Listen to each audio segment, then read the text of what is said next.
Alhamdulillahi Rabbil alamin wal aqibatu lil muttaqin. Wassalatu wassalamu ala rasulihi Muhammadin wa ala alihi wa sahbihi ajma'in. Amma ba'd.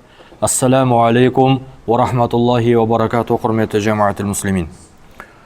Allah subhanahu wa ta'alaga sansız şükürler bolsun. Peygamberimiz Muhammed Mustafa sallallahu aleyhi ve sellem ve durudu salavatlar bolsun. Peygamberimiz sallallahu aleyhi ve sellem soңынан жақсылық пен туғралық ерегескен барша үмметтеріне, солардың қатарында мына сабағымызға қадам басып келген баршаңызға Алла разы болсын.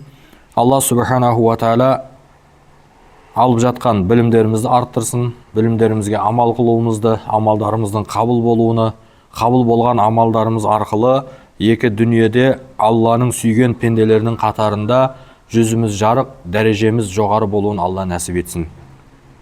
Құрметті жамағат, мынау Рамазан айының алдында, яғни соңғы сабақты өткен кезде, біз сол сабақтарымызда пайғамбар саллаллаху алейхи ва сәлләмнің құлшылық ғибадаттары жайындағы бөлімді имам Термизи рахматулла алейхтің Шамаил Мухаммадия кітабынан өтіп, сол бөлімге келіп тоқтаған едік. Яғни пайғамбар саллаллаху алейхи ва сәлләмнің құлшылық ғибадаты бөлімдегі тахаджуд намаздарын өттік, нәпіл намаздарды өттік, күндіздері оқыған намаздарыны. Яғни пайғамбар алейхиссалам сол тахаджуд намазды қанша оқыды, неше ракат оқыды, қай уақытта оқыды, ол тахаджуд намаздарда қандай сүрелерді оқыды. Жалпы, яғни соны үйрендік, сонымен қатар күндіздері оқыған нәпіл намаздарында үйреніп шықтық. Яғни түнгі намазды неше ракаттан оқығандығы, күндізгі нәпіл намаздарды неше ракат оқығандығыны біз құрметті жамағат сол хадистерден үйрендік. Ендігі біздің келіп тоқтаған жеріміз, құрметті жамағат, пайғамбар саллаллаху алейхи ва сәлләмнің тұтқан оразасы жайында бөлімге яғни келдік.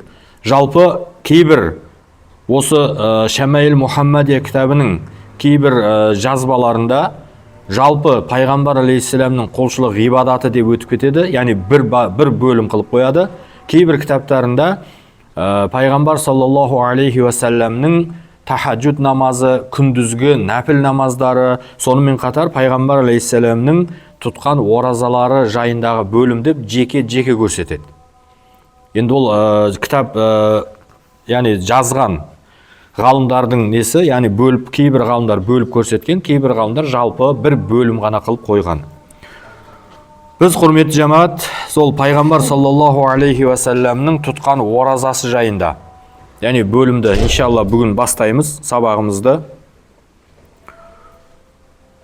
Абдулла бин Шақиқ айтады, мен Айша разияллаху анхадан пайғамбар саллаллаху алейхи ва сәлләмнің оразасы жайында сұрадым дейді. Ол кісі айтты, пайғамбар саллаллаху алейхи ва сәлләм кейбір айларда сондай ораза ұстайтұғын еді, біз енді бұл айда ауыз ашпаса керек деп ойлайтын едік. Және кейбір айларда сондай ауыз ашып жүретұғын еді, біз енді бұл айда ораза ұстамаса керек деп ойлайтын едік. Және пайғамбар саллаллаху алейхи ва сәлләм Мәдинаға келгеннен кейін ешбір айды толық оразамен өткізген емес, тек қана ораза, Рамазан айын ғана толық оразасын ұстайтұғын деп айтады. Құрметті жамағат, бұл жерде пайғамбар саллаллаху алейхи ва сәлләмнің тұтқан оразасы жайында Айша разияллаху анхума анамыздан сұрап жатқаны, яғни пайғамбар алейхиссаламның оразасы деген кезде біз бұрынғы сабақтарда да айтып өттік, яғни бұл жердегі, яғни бұл бөлімдегі айтып жатқан пайғамбар алейхиссаламның ғибадатынан мақсат бұл нәпіл ғибадаттары. Парыз емес, құрметті жамағат. Өйткені пайғамбар саллаллаху алейхи ва сәлләмнің Рамазан айындағы оразасыны сұрау, құрметті жамағат, кейбір ғалымдар айтады, бұл ақымақтық деп айтады. Яғни пайғамбар алейхиссалам өзі Алланың елшісі бола тұра, Рамазан оразасыны ұстамау мүмкін бе дейді. Яғни пайғамбар алейхиссалам Рамазан айында ораза ұстады ма, ұстамады ма деген сұрақ бұл ақымақтық сұрақ деп айтады. Бұл жердегі Айша разияллаху анхума анамыздан сұралып жатқан ораза, бұл пайғамбар алейхиссаламның Рамазан айынан бөлек, яғни Рамазан айындағы ораза емес, бұл басқа айлардағы, басқа уақыттағы нәпіл оразасы деп айтады. Яғни сол пайғамбар алейхиссалам Рамазаннан бөлек, яғни қай уақыттарда ораза ұстайтын еді, яғни оразаны қалай ұстайтын еді дегендей, яғни сұрақта кейбір айларда пайғамбар алейхиссалам соншалықты оразаға көңіл бөлетұғын еді, біз енді бұл айда мүлде ауыз ашпайтын шығар деп ойлап қалар едік. Кейбір айларда соншалықты аузын ашып жүретұғын еді, ораза ұстамастан, біз ойлайтын едік, яғни бұл айда пайғамбар алейхиссалам ораза ұстамайтын шығар деп ойлайтын едік дейді. Бұл құрметті жамаат, хадистің соңында айтылып жатқаны, тек яғни Мәдинаға хижрет қылғаннан кейін, көшіп өткеннен кейін пайғамбар алейхиссалам ешбір айды толық, яғни бір ай көлемінде ораза ұстаған емес, тек қана Рамазан айының оразасыны деп айтып жатыр. Енді бұл мақсат не? Яғни Мәдинаға көшіп өткеннен кейін, яғни Рамазан айını толық ұстады, басқа айды толық ұстаған жоқ дегенде, Мәдинаға көшуден алдын басқа айларды оразасын ұстайтын бет деген сұрақ туындайды дейді тағы да. Яғни Меккеде тұрған кезінде, білесіздер, пайғамбар алейхиссаламға пайғамбарлық елшілік Меккеде келді. Одан кейін Мәдинаға көшіп өтті. Бұл жердегі Мәдинаға келгеннен кейін Рамазанның ғана оразасын бір ай толық ұстады, одан басқа айды ұстамады дегенде, мүмкін Меккеде жүрген кезде басқа айларда ұстайтын бет деген сұрақ туындайды дейді. Жоқ, құрметті жамаат. Рамазан, білесіздер, Мәдинаға көшіп өткеннен кейін парыз болды, екінші жылы. Ал енді соған дейін, құрметті жамаат, бұл сөзден келіп шығады, соған дейін, яғни пайғамбар алейхиссалам Меккеде жүрген кезінде де, Мәдинаға көшіп келгеннен кейін де ешбір айды толық бір ай көлемінде ораза ұстаған емес деген мағына кеп шығады дейді.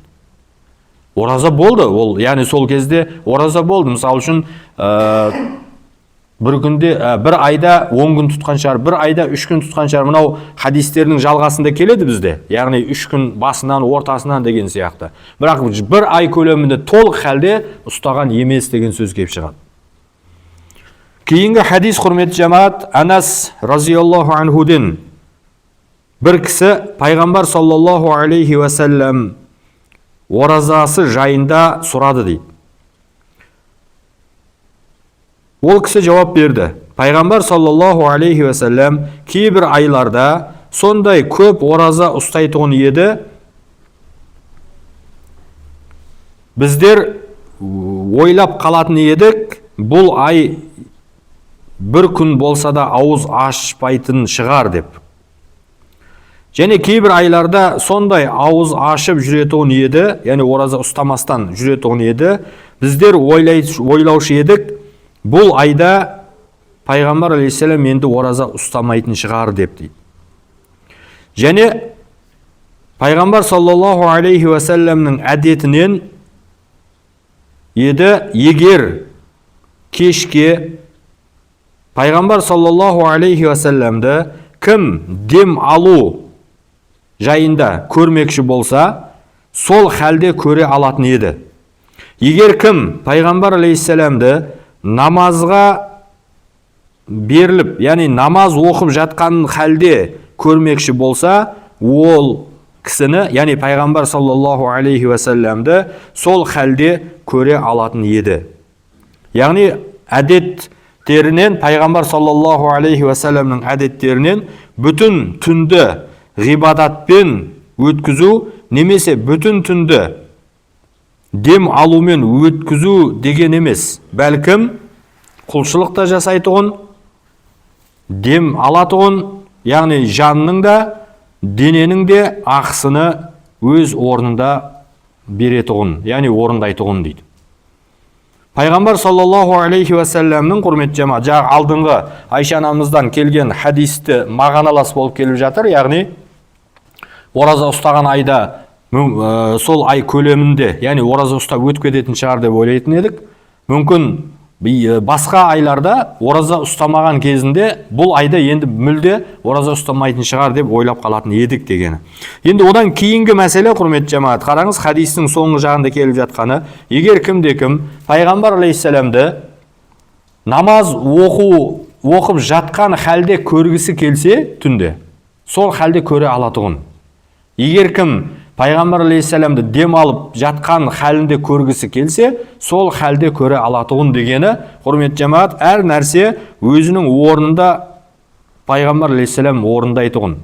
Әр құлшылықты, әр амалды. Яғни, біз тахаджуд намаз бөлімінде солған қатысты хадистерді үйренген кезде, тахаджуд намаз, түнгі намазда, құрметті жамаат, пайғамбар алейхиссалам көп ұзақ оқығандығында үйрендік, қысқа оқығандығында үйрендік. Жалпы түнгі намаз деген кезде, құрметті жамаат, көпшілік ғұламалардың тоқтамы, мынау құптан намазды оқып болғаннан кейін таң атқанға дейін түнгі намаз оқыса болады деген. Бірақ енді оның, құрметті жамаат, абзал жері, яғни сүннетке лайықты болған уақыты түннің 3/1 бөлігі қалған кезде. Бірақ одан алдын егер намаз оқитын болса, мысалы түннің 3/2 бөлігі қалған кезде, түннің ортасында, яғни оқитын болса, ол да түнгі намаз болады. Бірақ ол, құрметті жамаат, абзалдық жағына келген кезде, сол соңғы уақытында оқығаны дұрыс дейді. Жалпы, құрметті жамаат, ораза мәселесінде білесіздер, саум деген, яғни сөз, бұл тыйылу дегенді білдіреді. Енді осы жерде, құрметті жамаат, Алла субханаху ва тағала Құран-ы Кәримде Мәриям анамыздың тілінен бір айтылған сөз келеді. Яғни Мәриям анамыз білесіздер, Иса алейхиссаламды әкесіз дүниеге келген кезінде дүниеге келтірді. Сонда Алла Тағаладан, яғни уахи келеді адамдарға сөйлемеу мәселесі. Сөйлемеу жайында.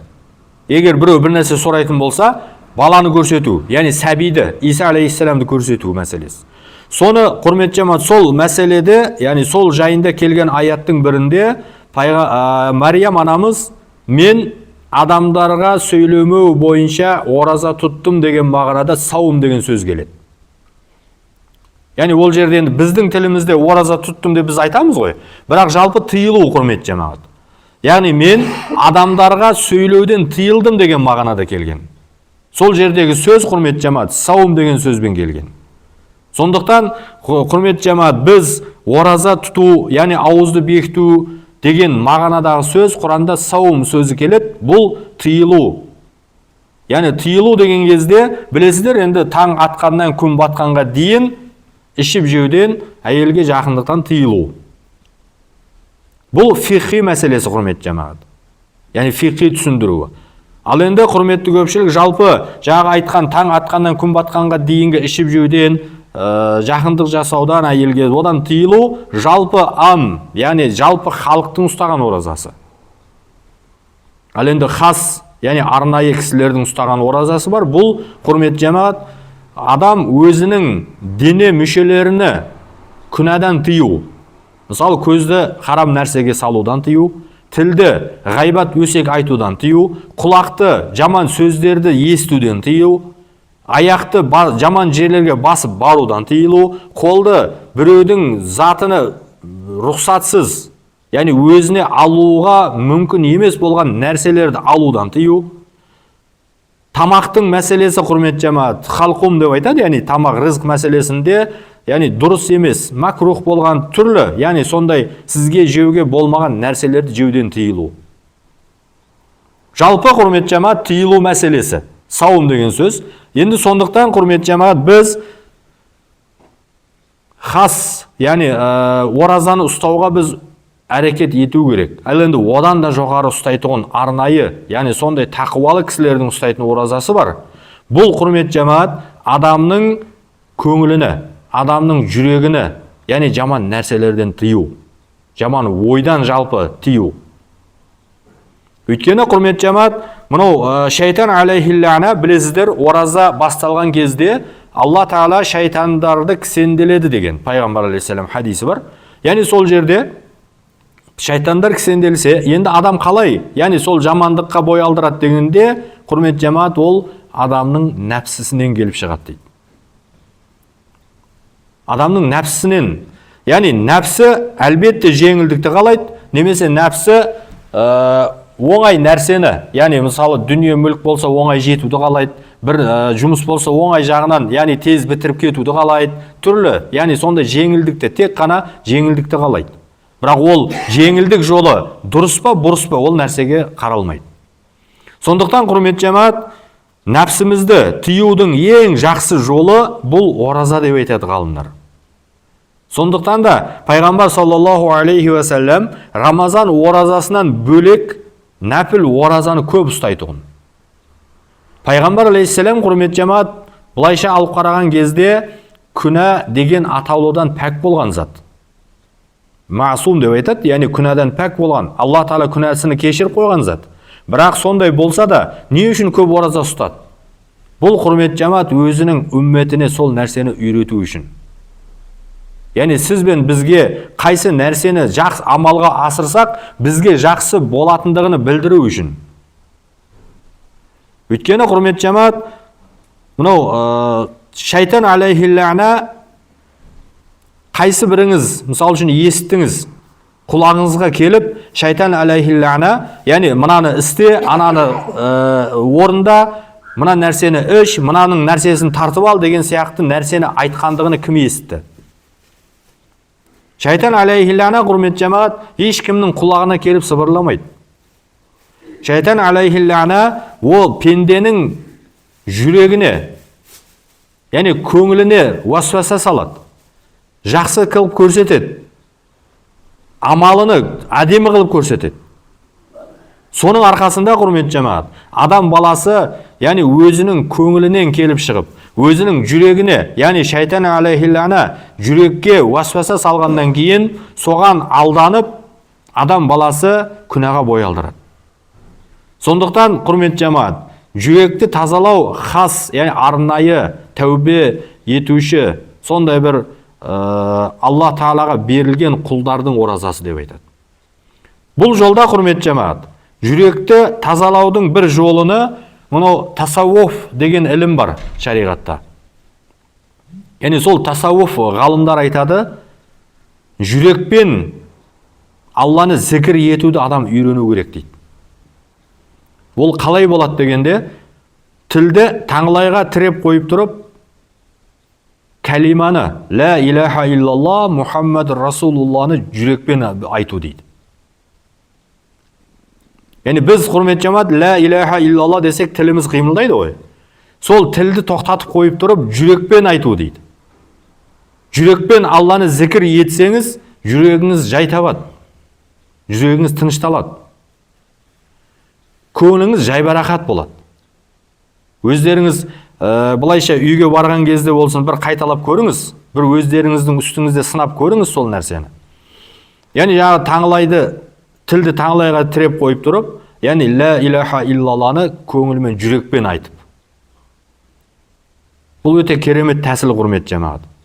Жүректі тазалаудың, жүректі шайтан алейхиллананың алдау арбауынан пәктеудің бір жолы. Сондықтан құрмет жамаат, жүректі тазалау, жүректі пәктеу, көңілді тазартудың жақсы жолы оразаны көбірек ұстау деп айтады.